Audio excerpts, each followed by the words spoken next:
18 साल की उम्र में मुझे सड़क किनारे एक ऐसी छोटी गैंगस्टर लड़की मिली थी जिसे कोई अपनाना नहीं चाहता था। मैंने उसे बदलने की बहुत कोशिश की, लेकिन कभी उसके दिल को गर्माहट नहीं दे पाया। फिर एक दिन उसका पहला प्यार वापस आया और तब मुझे समझ आया कि उसके अंदर भी नरमी है, बस वो मेरे लिए नहीं थी। जिस दिन मैंने उसे छोड़ने का फैसला किया उस दिन मैंने झूठ बोला था, मैं अभी जाकर आता हूँ, लेकिन उसके बाद मैं कभी वापस नहीं लौटा। 7 साल बाद फिल्म सेट पर हमारी फिर मुलाकात हुई। अब वह एक मशहूर फिल्म स्टार और नई नई बनी बेस्ट एक्ट्रेस थी। उसने मेरा हाथ पकड़कर पूछा, तुमने कहा था अभी लौट कर आओगे, फिर आखिर गए कहाँ थे? मेरे हाथ पसीने से भीग गए। नई फिल्म क्वीन बाई निंगबिंग मुझसे सिर्फ 5 मीटर पीछे खड़ी थी। अगर मैं पलट जाता तो सीधे उससे आमना सामना हो जाता। बाय मैडम, अगला सीन आपके एक्स बॉयफ्रेंड से दोबारा मिलने का है। आपको उसमें लगाव और बिछड़ने का दर्द दिखाना है। बाय निंगबिंग हल्का सा हंसी। लगाव? मुझे नहीं लगता ऐसा सही है। जब कोई एक्स बन चुका हो तो फिर क्या लगाव? उसकी आवाज आज भी वैसी ही ठंडी और शांत थी। 18 साल की उम्र में भी वह इसी आवाज में कभी प्यार से कभी गुस्से से मुझे शियाओयू कहकर बुलाती थी। पीछे बातचीत चलती रही। असिस्टेंट डायरेक्टर क्या बोल रहा था वो मुझे सुनाई नहीं दिया, लेकिन बाय निंगबिंग की ठंडी आवाज साफ मेरे कानों में पड़ी। मैं तो अपने एक्स को कब का भूल चुकी हूँ। मुझे पुरानी चीजों को दोबारा अपनाने का शौक नहीं है और मैं वही पुरानी चीज था। मैंने भी तय कर लिया कि मैं अपनी पहचान उससे छुपा कर ही रखूंगा। शूट खत्म होने के बाद सब लोग अलग होने लगे। मैं भी यही सोच रहा था कि तभी एक सहकर्मी जोर से चिल्लाया, शियाओयू, प्रॉप्स मिल गए क्या? अचानक पीछे पूरी तरह सन्नाटा छा गया। मैंने जल्दी से सामान उठाया और वहां से भाग गया। बाय निंगबिंग मेरे पीछे नहीं आई। शायद उसने सुना ही नहीं, या शायद सुना भी हो, लेकिन उसे कोई फर्क नहीं पड़ा। सेट सजाते समय मैंने अपने साथी से कहा, अगली बार मुझे शियाओयू मत बुलाना, शियाओ फांग बुलाना। क्यों?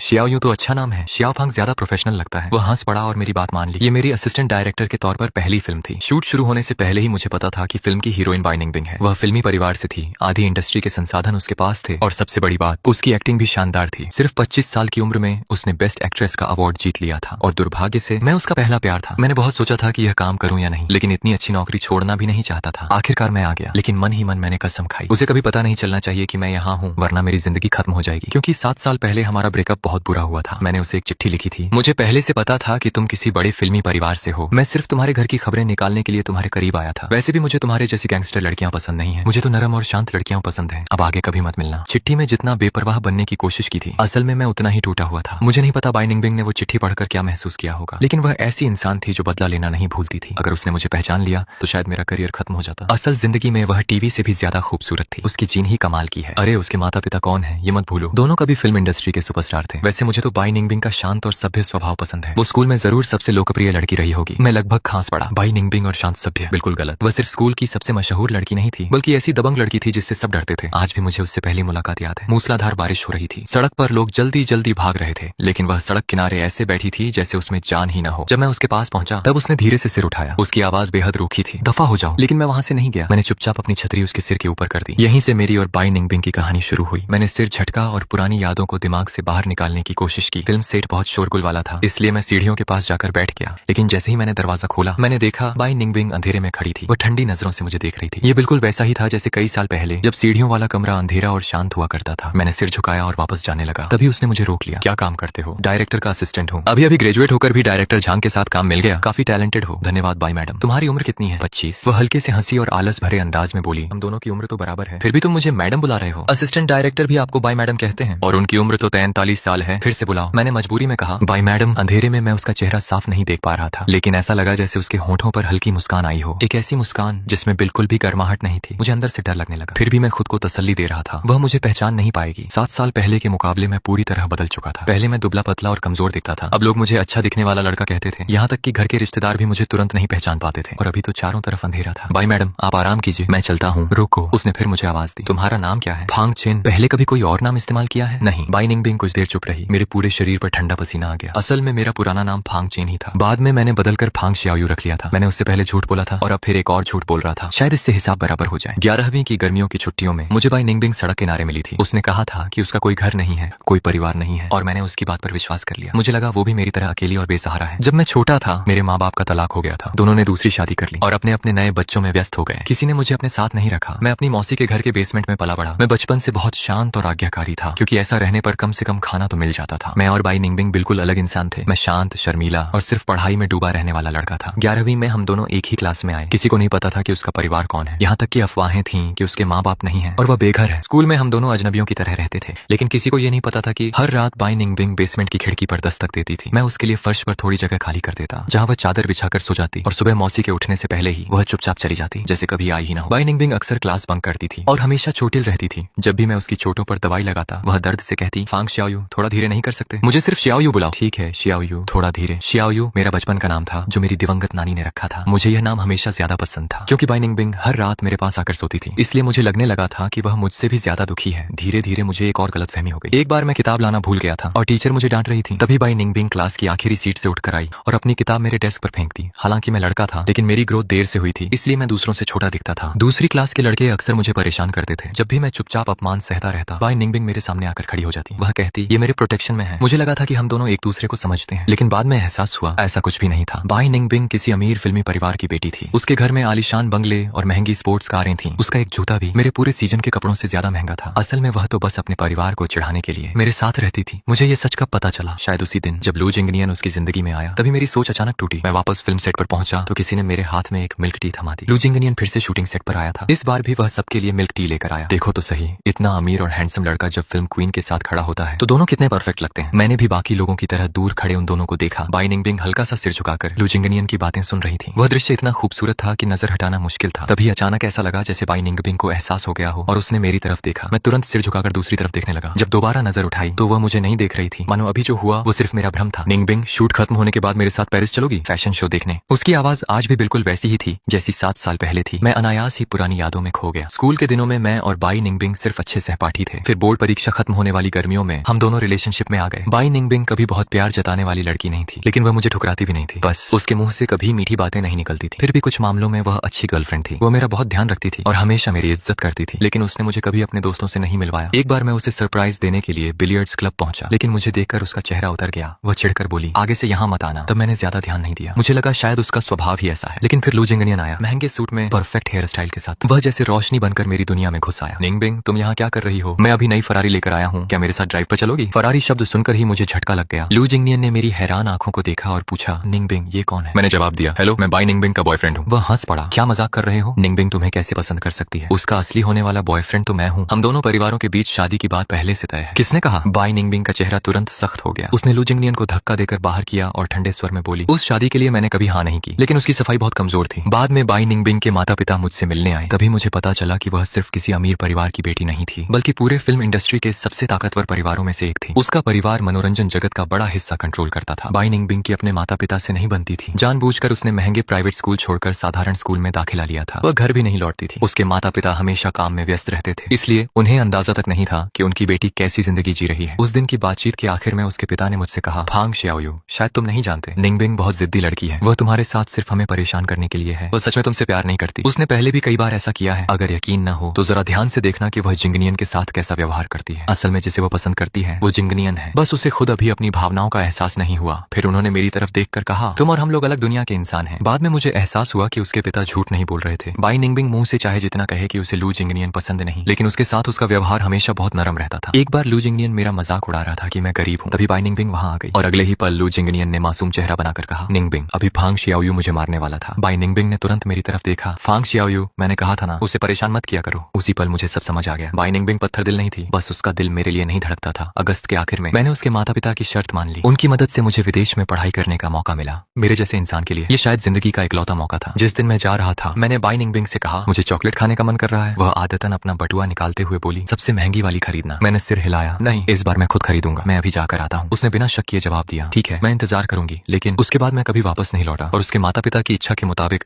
मैंने पीछे एक बेहद बेरहम ब्रेकअप लेटर छोड़ दिया। उस खत ने बाई निंगबिंग की सारी उम्मीदें पूरी तरह तोड़ दी। सिर्फ 3 महीने तक चली हमारी पहली मोहब्बत पतझड़ के आते आते चुपचाप खत्म हो गई। उसके बाद मैंने अपना नाम बदल लिया और स्कूल के सभी लोगों से संपर्क तोड़ दिया। पहले मेरी मौजूदगी ही बहुत मामूली थी। स्कूल में लोग मुझे अक्सर तंग करते थे, लेकिन विदेश जाकर पढ़ाई करने का जो मौका मिला था मैंने उसे बहुत संभाल कर इस्तेमाल किया। मैंने जिम जाना शुरू किया, अपने पहनावे और लुक पर ध्यान देना शुरू किया। धीरे धीरे मेरा नाम भी बदल गया और चेहरा भी। ऊपर से बाई निंगबिंग के माता पिता ने जानबूझकर मेरी जानकारी छिपा दी, इसलिए वह मुझे कभी ढूंढ ही नहीं पाई। उसकी नजरों में मैं शायद मर चुका था, लेकिन उसकी खबरें मुझे हमेशा मिलती रही। मेरे जाने के बाद उसने 1 साल दोबारा पढ़ाई की, फिर फिल्म अकादमी में दाखिला लिया। उसके बाद उसने मनोरंजन जगत में कदम रखा और उसकी जिंदगी लगातार ऊंचाइयों पर पहुंचती चली गई। कैमरे के सामने वह बेहद नरम, शालीन और आकर्षक दिखती थी। उसकी मुस्कान लाखों फैंस का दिल जीत लेती थी। उसे देखकर कोई सोच भी नहीं सकता था कि स्कूल के दिनों में वह कैसी लड़की थी। शायद लोग सच में बदल जाते हैं और मैं भी बदल चुका था। उस दिन का काम खत्म होते होते मेरा पूरा शरीर थकान से टूट चुका था, लेकिन बाकी स्टाफ अब भी बहुत उत्साहित था। ओह माय गॉड, ये फोटो तो कमाल की है। क्या हुआ? बाई निंगबिंग की नई शूटिंग फोटो ट्रेंड कर रही है। मैंने भी झुककर मोबाइल स्क्रीन देखी। एक तस्वीर इंटरनेट पर तेजी से वायरल हो रही थी। उस सीन में बाई निंगबिंग अपनी पुरानी मोहब्बत से अचानक मिलती है। तस्वीर में उसकी आंखों का भाव इतना असली लग रहा था कि लोग दीवाने हो गए थे। उसने सच में किरदार को जिंदा कर दिया। फोटो में बाई निंगबिंग बेहद शांत और गरिमामयी दिखाई दे रही थी, लेकिन उसकी आंखों के अंदर मानो लाल आग जल रही हो, बेकाबू पागलपन से भरी हुई आग। दाग। लेकिन जिसने मुझे सबसे ज्यादा डरा दिया वो था फोटो का किनारा। जिस दिशा में उसकी नजरें थीं वहाँ धुंधला सा मेरा बैकग्राउंड दिखाई दे रहा था। अगले दिन शूटिंग फिर शुरू हुई, लेकिन हीरो के साथ अचानक हादसा हो गया और उसे अस्पताल जाना पड़ा। ये फिल्म का बहुत महत्वपूर्ण सीन था। कोई भी शूटिंग रोकना नहीं चाहता था। डायरेक्टर बहुत परेशान था। आखिर में फैसला हुआ कि फिलहाल किसी बॉडी डबल से शूट कर लिया जाए ताकि बाई निंगबिंग वाले शॉट पूरे हो सके। लेकिन बॉडी डबल खुद बाई निंगबिंग को चुनना था। मैं भी सबसे पीछे खड़ा था और तभी उसकी नजर सीधे मुझ पर आकर रुकी। उसी को लो, मैं अंदर से घबरा गया। लेकिन डायरेक्टर ने बिना कुछ पूछे तुरंत हामी भर दी। जल्दी जाओ और हीरो के कपड़े पहन लो। मुझे सिर्फ पीछे से दिखना था। फिर भी मेकअप आर्टिस्ट ने पूरा मेकअप किया ताकि कैमरे में फर्क न दिखे। जब मैं बाई निंगबिंग के सामने जाकर खड़ा हुआ तो वह कुछ सेकंड के लिए खोसी गई। फिर उसने पूछा, तुम बहुत नर्वस हो क्या? मैंने पहले कभी एक्टिंग नहीं की। तुम्हें एक्टिंग करने की जरूरत नहीं है, बस मेरी बातें सुनना। थोड़ी देर रुक कर वह फिर बोली, आराम से रहो। अगर तुम ज्यादा टेंशन लोगे तो शरीर अकड़ जाएगा और कैमरे में सब नकली लगेगा। ठीक है, जरूरत पड़े तो गहरी सांस ले लेना। धन्यवाद बाई मैडम। जब कैमरा मेरी तरफ होगा तब बस मेरी डायलॉग सुनते रहना। वह कुछ पल चुप रही, फिर धीरे से बोली, और मैंने उसकी तरफ देखा। और क्या? उसकी आंखें अचानक बहुत गहरी हो गईं। फिर उसने धीरे धीरे कहा, मेरी चॉकलेट कहाँ है? मेरे पूरे शरीर में झटका सा लगा। उसने एक एक शब्द साफ बोलते हुए कहा, शियावियो, 7 साल हो गए, अब तक तो चॉकलेट खरीद ली होगी, है ना? उसी पल मुझे समझ आ गया, बाई निंगबिंग शायद बहुत पहले ही मुझे पहचान चुकी थी। और संयोग से ये वही सीन था जहाँ फिल्म की नायिका कई साल बाद अपने पुराने प्रेमी से मिलकर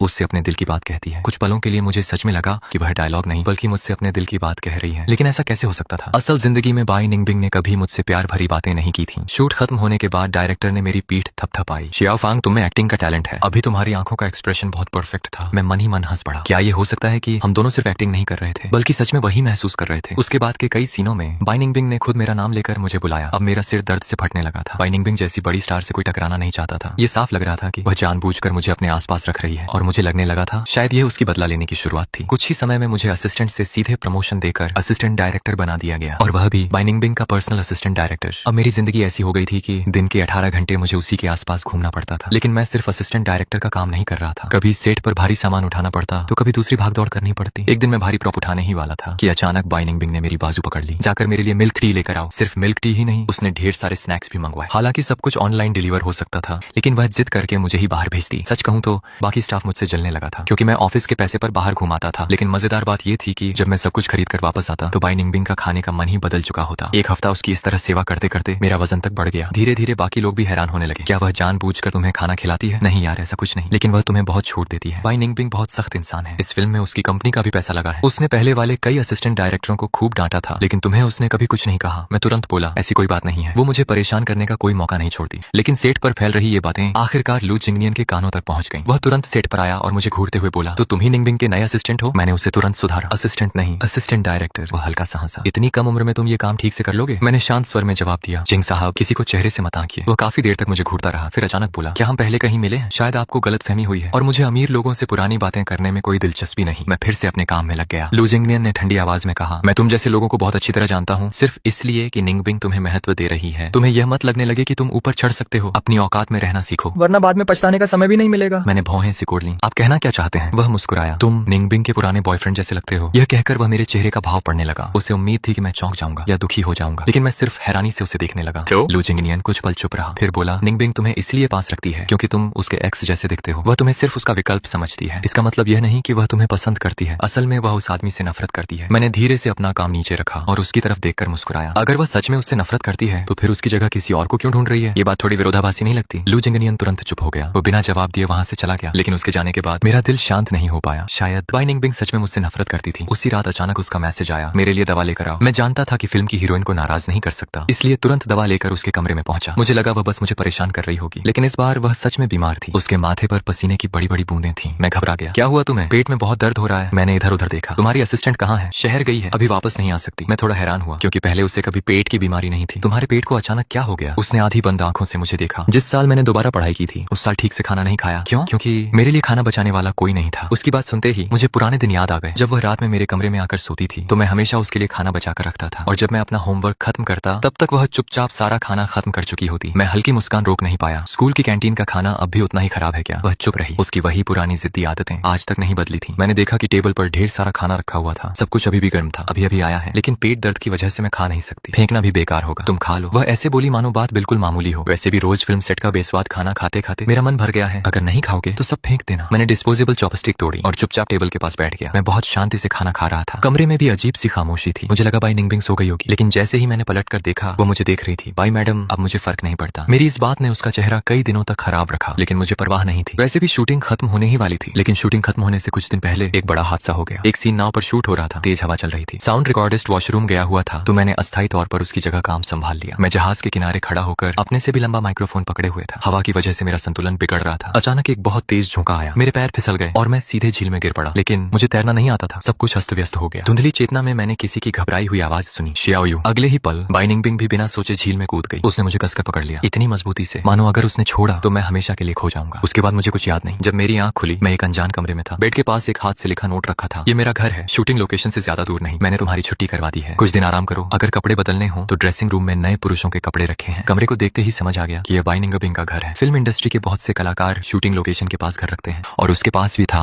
मैंने पहले गॉसिप में पढ़ा था कि वह ज्यादातर समय यहीं रहती है। घर बहुत साफ सुथरा था। मैं कपड़े बदलने के लिए ड्रेसिंग रूम में गया, लेकिन अंदर जाते ही मेरी नजर सबसे पहले एक काली छतरी पर पड़ी। वही पुरानी छतरी जो मैंने कई साल पहले बारिश वाले दिन बाई निंगबिंग को दी थी। छतरी अब काफी पुरानी हो चुकी थी, उसकी क्वालिटी भी खास नहीं थी, फिर भी उसे ड्रेसिंग रूम के बिल्कुल बीच में बहुत संभाल कर रखा गया था। उसे देखते ही मुझे वो तूफानी बारिश वाला दिन याद आ गया। मैं उसी छतरी से उसे बारिश से बचा रहा था और वह लगातार मुझे भगाने की कोशिश कर रही थी। लेकिन पता नहीं उस दिन मुझ में इतनी हिम्मत कहाँ से आई थी। मैंने उसकी बाह पकड़कर उसके जख्म देखने शुरू कर दिए थे। वह गुस्से में कुछ बुरा बोलना चाहती थी, लेकिन खुद को रोक लिया था। असल में बाई निंगबिंग बाहर से जितनी सख्त दिखती थी, अंदर से उतनी ही मासूम थी। मैंने हल्के से कहा, कोई बात नहीं, वैसे भी पहले भी तो देख चुकी हो। जैसे ही ये शब्द मेरे मुंह से निकले मुझे तुरंत एहसास हुआ कि मैंने गलत बोल दिया और सच में बाई निंगबिंग के होंठ कस गए। उसका चेहरा यहाँ तक कि गर्दन तक लाल हो गई। मैंने तुरंत बात बदल दी, आज तुम्हारी शूटिंग नहीं है क्या? आज का काम खत्म हो गया, मैं तुम्हारे लिए दलिया बनाती हूँ, फिर तुम दवा खाकर आराम करना। पानी में गिरने की वजह से तुम्हें हल्का बुखार भी है। कुछ देर बाद जब वह दलिया लेकर वापस आई तो उसके शरीर पर एप्रन बंधा हुआ था। मैं उसे कुछ सेकंड ज्यादा देर तक देखता रह गया। तुम एप्रन में बहुत नरम और घरेलू लग रही हो। वह तुरंत पलटी, क्या कहा तुमने? मैं तुरंत संभल गया। मैंने कहा, धन्यवाद। उसकी आंखें हल्की चमक उठी, लेकिन आवाज फिर भी पहले जैसी सख्त थी। सारा खाना खत्म करना, कुछ भी बर्बाद नहीं होना चाहिए, और अगर कुछ और खाना हो तो मैं मजबूरी में बना भी सकती हूँ। मैं मुस्कुराया, इतनी मेहनत मत करो, तुम अपना काम देखो। वह धीरे से बोली, कल सुबह मेरी कोई शूटिंग नहीं है, आज रात मैं सेट पर वापस नहीं जाऊंगी। वैसे भी मेरे पास सब्जियां तैयार करने का समय है। फिर उसने मेरी तरफ देखकर कहा, आज रात तुम यहीं सोओगे, मैं साइड वाले कमरे में चली जाऊंगी, वहाँ अतिरिक्त बिस्तर नहीं है। तुम बीमार हो इसलिए बेवजह इधर उधर मत घूमो। उसने फर्श की तरफ इशारा किया। पुराने दिनों की तरह मैं नीचे सो जाऊंगी। उस रात मेरा बुखार फिर बढ़ गया और बाई निंगबिंग लगभग पूरी रात नहीं सोई। वह थोड़ी थोड़ी देर में उठकर मेरे माथे पर रखी तौलियां बदलती रही। बुखार में इंसान को अक्सर अजीब भ्रम होने लगते हैं। धुंधली चेतना में मुझे लगा जैसे मैं फिर उसी पुराने बेसमेंट में लौट आया हूँ। बाई निंगबिंग हमेशा की तरह फर्श पर सो रही थी और मुझसे कई फीट दूर लेटी थी, मानो जानबूझकर दूरी बना रही हो। हमारे बीच एक छोटी मेज थी, मैं सिर्फ उसकी पतली पीठ देख पा रहा था। मुझे एक पुरानी घटना याद आ गई। एक बार बाई निंगबिंग खुद बीमार थी, लेकिन उसने किसी को बताया नहीं। आधी रात को मुझे कुछ अजीब लगा तो मैं उठ गया। उसका माथा बहुत गर्म था। मैं जल्दी से दवा लाया और बार बार उसके चेहरे को ठंडे पानी से पोंछता रहा। तभी उसने अचानक मेरा हाथ पकड़ लिया। उसने बहुत देर तक मेरा हाथ नहीं छोड़ा, मानो डर हो कि मैं कहीं चला ना जाऊं। जब वह गहरी नींद में सो गई तभी उसकी पकड़ ढीली हुई। ग्रेजुएशन से पहले वह हमारी सबसे करीब वाली रात थी। बाकी समय हम दोनों लगभग अजनबियों की तरह रहते थे। स्कूल में एक दूसरे के पास से गुजर जाते, लेकिन रुकते नहीं थे। किसी तरह वो रात गुजर गई। अगली सुबह जब मेरी आंख खुली तो बाई निंगबिंग घर पे नहीं थी। उसे अचानक दोबारा शूटिंग के लिए बुला लिया गया था, लेकिन टेबल पर पहले से बना हुआ खाना रखा था और ठीक बीच में सबसे महंगी चॉकलेट का एक पैकेट रखा था। मैं खाना खा ही रहा था कि तभी दरवाजा खुला। मुझे लगा बाई निंगबिंग वापस आ गई, लेकिन अंदर एक अनजान औरत आई। मैंने उसे पहले देखा हुआ था। वो बाई निंगबिंग की मैनेजर थी और उसकी बहुत करीबी दोस्त भी। वो मुझे देखकर कुछ सेकंड तक चुप रह गई, फिर अजीब नजरों से देखने लगी। मैंने जल्दी से समझाया, मैं सिर्फ फिल्म यूनिट का असिस्टेंट डायरेक्टर हूँ। वो अचानक पूछ बैठी, तुम्हारा नाम क्या है? मैंने हल्का सा मुस्कुराकर कहा, आप मुझे फांग शियाओयू कह सकती हैं। इतना सुनते ही वह लगभग उछल पड़ी। फांग शियाओयू? तो तुम ही वो शियाओयू हो? वह मुझे अविश्वास से घूरने लगी। क्या हुआ? मेरे पूछने पर उसने गहरी सांस ली, फिर धीरे धीरे बोली, तुम्हारे गायब होने के बाद बाई निंगबिंग पागलों की तरह तुम्हें ढूंढती रही, लेकिन जब तुम नहीं मिले तो उसने खुद को पूरी तरह बर्बाद करना शुरू कर दिया। ना ठीक से खाती थी, ना सोती थी, वो पूरी तरह टूट चुकी थी। लेकिन अब अच्छा है, आखिरकार उसने तुम्हें ढूंढ लिया। अब शायद वह सुकून से जी पाएगी। 7 साल उसने खुद को बहुत तकलीफ दी है। मैं चुप हो गया, फिर धीरे से बोला, हमारा रिश्ता सिर्फ 3 महीने चला था, इतना भी याद रखने लायक नहीं था। मैनेजर तुरंत सिर हिलाने लगी। तुम्हें कुछ नहीं पता, बाई निंगबिंग ने स्टार बनने का फैसला भी तुम्हारी वजह से लिया था। मैं हैरान रह गया। वह आगे बोली, अपने माता पिता की वजह से वह बचपन से ही फिल्म इंडस्ट्री से नफरत करती थी। उसके घर वाले चाहते थे कि वह बचपन से ही अभिनेत्री बने, लेकिन उसने हमेशा मना कर दिया। लेकिन तुमसे अलग होने के बाद उसने अचानक कहा कि वह स्टार बनेगी, क्योंकि तुम्हें फिल्में बहुत पसंद थी और उसका कहना था अगर वह सबसे चमकदार जगह पर खड़ी होगी तो शायद तुम उसे देख पाओगे। मैं पूरी तरह स्तब्ध रह गया, क्योंकि मुझे सच में वो रात याद थी। एक रात मुझे नींद नहीं आ रही थी तो मैंने अंधेरे में लेटी बाई निंगबिंग से पूछा, भाई तुम सो गई क्या? नहीं, आज मैंने एक फिल्म देखी, शोशैंक रिडेम्पशन, वो फिल्म बहुत अच्छी थी। बाई निंगबिंग ने बेरुखी से जवाब दिया, मुझे दिलचस्पी नहीं है। मैं धीरे से बोला, लेकिन मैं भविष्य में फिल्में बनाना चाहता हूँ, हालांकि फिल्म बनाना बहुत महंगा होता होगा, अफसोस मेरे पास पैसे नहीं है। बाई निंगबिंग ने तुरंत कहा,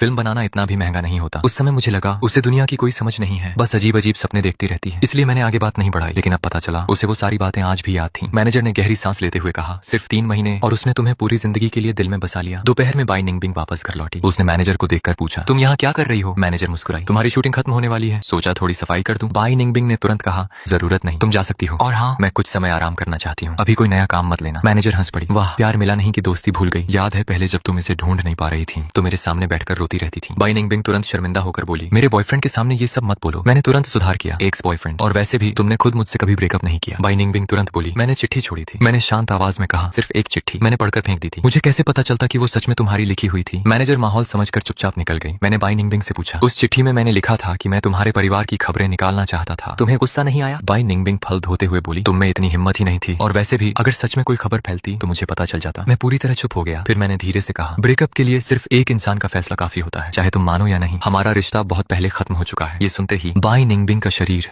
हल्का सा कांप गया। वह पलटकर मेरी तरफ देखने लगी। तो क्या मैं तुम्हें फिर से प्यार कर सकती हूँ? मैंने सिर झुका लिया। कोई फायदा नहीं है। वह धीरे से बोली, क्या तुम मुझसे इसलिए नाराज हो क्योंकि मैंने अपनी असली पहचान तुमसे छिपाई, या इसलिए क्योंकि लू जिंगनियन वाली बात मैं तुम्हें ठीक से समझा नहीं पाई? मैंने लंबी सांस ली। दोनों वजह है और शायद कोई भी वजह नहीं। फिर मैंने उसकी आंखों में देखकर कहा, हम दोनों अलग दुनिया के लोग हैं, अब जबरदस्ती मत करो। कमरे में अचानक गहरी खामोशी छा गई। काफी देर बाद उसकी आंखें लाल हो चुकी थी। वह लगभग रोते हुए बोली, लेकिन मैं जबरदस्ती करना चाहती हूँ। मैंने उसकी बात दिल पर नहीं ली। शूटिंग खत्म होने के बाद मैं अपने पुराने शहर वापस चला गया। मौसी का पुराना घर टूटने वाला था। उन्होंने मुझे बुलाया था ताकि पुराने सामान को समेटने में मदद कर सकूं। हालांकि मौसी हमेशा अपने बच्चों को मुझसे ज्यादा महत्व देती थी, लेकिन उन्होंने मुझे पाला भी था। मैं एहसान फरामोश नहीं बनना चाहता था। घर लौटते समय मैं अपने पुराने हाई स्कूल के पास से गुजरा। स्कूल कुछ साल पहले दोबारा बनाया गया था। अब सब कुछ काफी बदल चुका था। मैं कुछ देर स्कूल के गेट के सामने खड़ा रहा, तभी पीछे से किसी ने आवाज दी, अरे तुम वही हो ना? मैंने पलट कर देखा। सफाई कक्ष से मेरी उम्र की एक महिला बाहर आई। वह मुझे ध्यान से देख रही थी। तुम इसी स्कूल के छात्र थे ना? मुझे याद है, तुम बाई निंगबिंग की क्लास में थे। मैंने सिर हिलाया, जी। लेकिन आप कौन हैं? वह मुस्कुराई, मैं वही लड़की हूँ जिसका कभी बाई निंगबिंग से झगड़ा हुआ था। फिर उसने अचानक पूछा, वैसे आज तुम अकेले क्यों हो? बाई निंगबिंग कहाँ है? वो तो हमेशा तुम्हारे पीछे रहती थी। मैं चौंक गया। मेरे पीछे? वह हंस पड़ी। हाँ, हर दिन रात की क्लास खत्म होने के बाद बाई निंगबिंग चुपचाप तुम्हारे पीछे पीछे चलती थी। तुम्हें सच में पता नहीं था? मैं पूरी तरह स्तब्ध रह गया। वह आगे बोली, जिस दिन मेरा उससे झगड़ा हुआ था, बीच में उसने अचानक कहा कि उसे स्कूल वापस जाना है। मुझे बड़ा अजीब लगा क्योंकि वो लड़की कभी स्कूल की परवाह नहीं करती थी, इसलिए मैं उसके पीछे पीछे चली गई। फिर मैंने देखा वो स्कूल गेट पर खड़ी होकर तुम्हारा इंतजार कर रही थी, और जैसे ही तुम बाहर निकले वो चुपचाप तुम्हारे पीछे चलने लगी। जब तक तुम घर नहीं पहुंच गए वो दूर से तुम्हें देखती रही। उसके बाद ही वो वापस मेरे पास आई। मैं पूरी तरह निशब्द था। लड़की धीरे से मुस्कुराई। बाद में मुझे समझ आया उसे डर था कि कहीं उसके दुश्मन तुम्हें नुकसान न पहुंचा दें, इसलिए वो हमेशा तुम्हारी सुरक्षा करती थी। जब वह लड़की यह बात बता रही थी, उसने सड़क के कोने में खड़े उस पुराने प्लेटनस के पेड़ की ओर इशारा किया। वो हमेशा वहीं खड़ी होकर तुम्हारा इंतजार करती थी। 17 साल की बाई निंगबिंग को काले कपड़े पहनना बहुत पसंद था। रात के अंधेरे में वह इतनी घुल जाती थी कि दूर से उसे पहचानना मुश्किल हो जाता। तेज हवा चली और कुछ पल के लिए मुझे सच में लगा जैसे वह आज भी उसी पेड़ के नीचे खड़ी हो। तभी मौसी का फोन आया। उन्होंने जल्दी घर आने को कहा। जब मैं पहुंचा तो पुराने बेसमेंट का सामान निकाला जा रहा था। मेरा पुराना बिस्तर, मेरी पढ़ाई की मेज, एक एक चीज बाहर लाई जा रही थी। अचानक मौसी ने मुझे आवाज दी, xiaoyu इधर आओ, मुझे यहाँ कुछ मिला है। मैं जल्दी से उनके पास गया। उन्होंने जमीन की ओर इशारा किया। मैं कुछ सेकंड तक चुप रह गया। फर्श पर जगह जगह मेरे नाम को खुरच कर लिखा गया था, बार बार, सैकड़ों बार, फांग xiaoyu। मौसी ने धीरे से कहा, ये उसी लड़की ने लिखा होगा ना? वही, जो अब बड़ी अभिनेत्री बन गई है। मैं हैरान रह गया। आपको कैसे पता? मौसी हल्का सा मुस्कुराई। वो एक बार मुझसे मिलने आई थी। मैं तुरंत पूछ बैठा, क्या आपको याद है? मौसी कुछ देर पुराने दिनों को याद करती रही, फिर बोली, एक बार मुझे यहाँ कुछ मिला था और मैंने तुम्हें बहुत डांटा था, याद है? मुझे तुरंत वो दिन याद आ गया। उस समय मैंने कितनी जिद की थी, चाहे जितना पूछा जाए। मैं सच बताने को तैयार नहीं था। मैं बस यही कहता रहा कि वो सब मैंने खुद किया है। मौसी ने धीरे से कहा, लेकिन मैं जानती थी तुम ऐसे बच्चे नहीं हो। पुरानी यादों को सोचकर उनकी आवाज थोड़ी नरम हो गई। फिर उन्होंने आगे कहा, जिस दिन मैंने तुम्हें डांटा था वो लड़की खिड़की के बाहर खड़ी थी। उसने सब कुछ देख लिया था। बाद में वो अकेले मेरे पास आई और मेरे सामने घुटनों के बल बैठ गई। मैंने अनजाने में अपनी उंगलियां कस ली। सांसें भी धीमी पड़ गईं। मौसी धीरे से बोली, वो बार बार मुझसे माफी मांग रही थी, मुझसे विनती कर रही थी कि मैं तुम्हें डांटू नहीं। मुझे डर था कि कहीं वो तुम्हें बिगाड़ न दे, इसलिए मैंने उसे दोबारा यहाँ आने से मना कर दिया। तभी मुझे सच समझ आया। 11वीं खत्म होने के बाद बाई निंगबिंग अचानक हमारे घर आना बंद कर चुकी थी। उसने मुझसे कहा था मुझे रहने की दूसरी जगह मिल गई है, लेकिन असल वजह कुछ और थी। वो सिर्फ मुझे मुश्किल में नहीं डालना चाहती थी। मैं नीचे झुका और फर्श पर बने उन घिसे हुए निशानों को देखने लगा। उन निशानों से साफ पता चलता था कि उसने यहाँ कई रातें जाग कर बिताई थी। बाई निंगबिंग हमेशा चुप रहती थी, लेकिन शायद मन ही मन मुझे हजारों बार पुकारती रही। घर टूटने से एक दिन पहले मैं एक बार फिर स्कूल से पैदल मौसी के घर की तरफ चला। वही पुरानी सड़क, दोनों तरफ घने पेड़, सब कुछ वैसा ही था। चलते चलते जब मैं उस छोटे बेसमेंट की खिड़की तक पहुंचा तो अचानक दिल जोर से धड़क उठा। जिस औरत ने सबसे पहले हाथ बढ़ाकर मुझे छूने की कोशिश की, मैंने तुरंत उसकी कलाई पकड़कर जोर से मोड़ दी। दर्द से वह जोर से चीख उठी। मैंने ठंडी आवाज में कहा, मैं औरतों पर हाथ नहीं उठाता। तभी पीछे से तेज कदमों की आवाज आई। मुड़कर देखा, वह बाई निंगबिंग थी। उसके चेहरे पर गुस्सा साफ दिखाई दे रहा था। उसने बिना झिझक उन लड़कियों की तरफ कदम बढ़ाए और बोली, वो नहीं मारेगा लेकिन मैं मार सकती हूँ। उस पल ऐसा लगा जैसे उसकी सारी नकली मुस्कान और स्टार वाली छवि टूट गई हो और मेरे सामने वही पुरानी जिद्दी लड़की वापस आ गई हो जिसे मैं सालों पहले जानता था। उसकी आंखों में वही खतरनाक चमक थी जैसे अकेले 4 लोगों से भी लड़ सकती हो। लेकिन मैं जानता था कि अब उसकी पहचान अलग है। वह कोई आम लड़की नहीं रही थी, इसलिए मैंने तुरंत उसका हाथ पकड़ लिया। बाई निंगबिंग, तुम गुस्सा मत करो। मेरी बात सुनते ही वह अचानक शांत पड़ गई। उसका चेहरा नरम हो गया जैसे भीतर का सारा तूफान एक पल में खत्म हो गया हो। मैंने धीरे से कहा, चलो यहाँ से भागते हैं। उसने बिना कुछ बोले मेरा हाथ कस कर पकड़ लिया। अगले ही पल हम दोनों सड़क पर दौड़ रहे थे। भीड़, गाड़ियां, शोर सब पीछे छूटता जा रहा था। सिर्फ हमारी तेज धड़कनों की आवाज सुनाई दे रही थी। ऐसा लग रहा था जैसे समय फिर से 7 साल पीछे लौट आया हो। हम भागते भागते आखिर मेरी मौसी के पुराने घर के बेसमेंट तक पहुंच गए। वहां अब कुछ भी नहीं बचा था। कमरे से सारा सामान हट चुका था,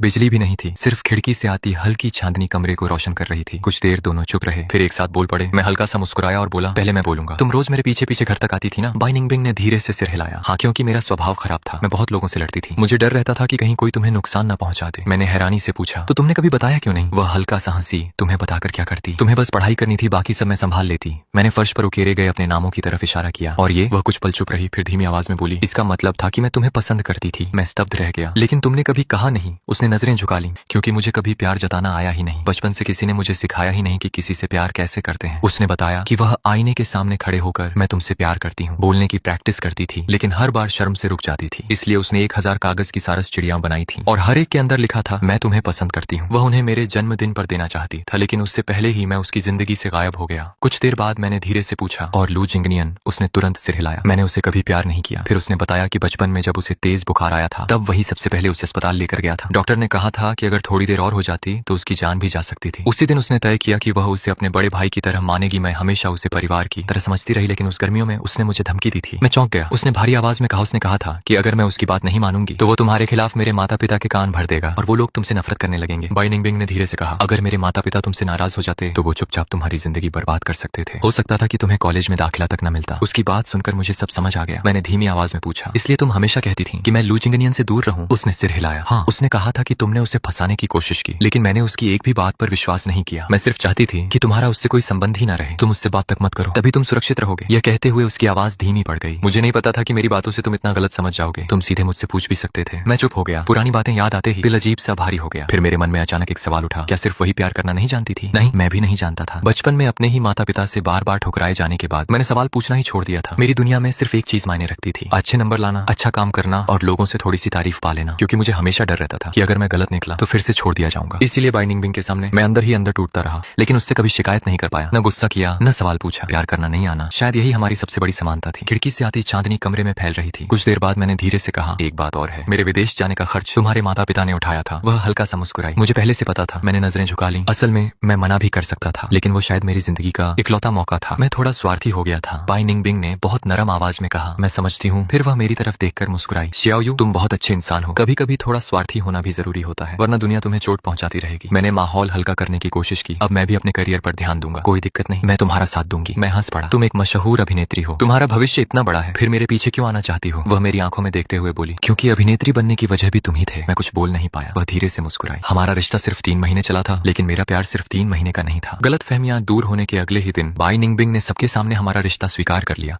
उसने सोशल मीडिया पर पोस्ट डालकर मुझे टैग भी किया। पोस्ट की एक लाइन इंटरनेट पर छा गई, 3 महीने के बदले पूरी जिंदगी। पूरा इंटरनेट हिल गया। हर जगह सिर्फ हमारी चर्चा हो रही थी। मुझे डर था कि उसके माता पिता फिर से बीच में आएंगे, लेकिन इस बार मैं गलत था। अब बाई निंगबिंग 25 साल की थी। वह अब किसी के कंट्रोल में नहीं आने वाली थी। शायद 7 साल पहले भी उसे रोका नहीं जा सकता था। इसलिए उन्होंने मुझे कमजोर कड़ी समझा था। और सच कहूं तो मैं हार किसी और से नहीं, अपने ही आत्मविश्वास की कमी से गया था। लेकिन इस खबर के बाद एक और इंसान इंटरनेट पर छा गया, लू जिंगनियन। उसी दिन वह गुस्से में मेरे पास आया। अब समझ आया, तुम वही फांग शियाओयू हो। मैंने शांत होकर कहा, हाँ तो? वह दांत भींचकर बोला, तुरंत बिंगबिंग से अलग हो जाओ। उससे शादी तो मेरी होनी थी। मैं कुछ कहने ही वाला था कि अचानक पीछे से एक ठंडी आवाज आई, मेरी शादी किससे होनी थी? हम दोनों ने पीछे मुड़कर देखा। बाई निंगबिंग वहीं खड़ी थी। लू जिंगनियन अभी भी गुस्से में था। तुमने इंटरनेट की बातें नहीं देखी? सब लोग उसे तुम्हारे पैसे पर जीने वाला कह रहे हैं। लोग बोल रहे हैं कि इसने हमारे रिश्ते के बीच आकर सब खराब किया। अगर इसे अपनी नौकरी प्यारी है तो इसे तुरंत तुमसे दूर हो जाना चाहिए। बाई निंगबिंग का चेहरा अचानक ठंडा पड़ गया। उसने सीधा पूछा, हम दोनों का रिश्ता कब था? मुझे तो याद नहीं। लू जिंगनियन कुछ बोल नहीं पाया। वह आगे बढ़ी और सख्त आवाज में बोली, लू जिंगनियन, तमीज से बात करो। तुमने कहा था कि तुम मुझे अपना परिवार मानते हो, फिर आज मुझ पर ही गुस्सा क्यों निकाल रहे हो? मैंने तुम्हारे लिए हमेशा अपनी तरफ से सब किया, लेकिन इसका मतलब ये नहीं कि तुम मेरी जिंदगी तय करोगे। उसने साफ शब्दों में कहा, दोस्ती का मतलब दोस्ती होता है। अगर तुम उससे आगे कुछ चाहोगे तो फिर दोस्त भी नहीं रह पाएंगे। लू जिंगनियन का चेहरा गुस्से से लाल हो गया। बाई निंगबिंग, तुम इस लड़के के प्यार में पूरी तरह पागल हो चुकी हो। वह गुस्से में बोला, ठीक है, मैं प्रेस कॉन्फ्रेंस करूंगा, सबको सच बताऊंगा। इसकी गरीब लड़के वाली पहचान कभी नहीं बदलेगी। बाई निंगबिंग ने बिना डरे जवाब दिया, सबसे पहले तुम्हारे और मेरे बीच कोई कानूनी रिश्ता कभी था ही नहीं। बचपन में बड़े लोगों ने मजाक में जो कहा था उसे मैं कई बार सार्वजनिक रूप से नकार चुकी हूँ। बाई निंगबिंग ने आंखें सिकोड़ते हुए कहा, और दूसरी बात, अगर तुमने प्रेस कॉन्फ्रेंस की तो फिर मुझे भी सख्त कदम उठाने से मत रोकना। लू जिंगनियन गुस्से में बोला, लेकिन वो गरीब लड़का तुम्हारे लायक ही नहीं है। ये सुनकर बाई निंगबिंग ने उसे दया भरी नजरों से देखा और बोली, तुम्हारे मुंह से हर वक्त बस गरीब शब्द ही निकलता है। लू जिंगनियन, क्या तुमने कभी सच में किसी से प्यार किया भी है? बिल्कुल, मैं तुमसे प्यार करता हूँ। नहीं, बाई निंगबिंग ने उसकी बात काट दी। तुम मुझसे प्यार नहीं करते। अगर मैं बाई परिवार की बेटी ना होती, अगर मेरे माता पिता मशहूर स्टार ना होते, अगर मैं सिर्फ सड़क पर घूमने वाली एक बिगड़ी हुई लड़की होती, तब भी क्या तुम मुझसे प्यार करते? लू जिंगनियन एकदम चुप हो गया। शायद उसने कभी इस सवाल के बारे में सोचा ही नहीं था। बाई निंगबिंग आगे बोली, अगर किसी बरसात वाले दिन तुम मुझे सड़क किनारे अकेले बैठे देखते तो क्या मेरे लिए छाता पकड़ते? नहीं, तुम शायद मुझे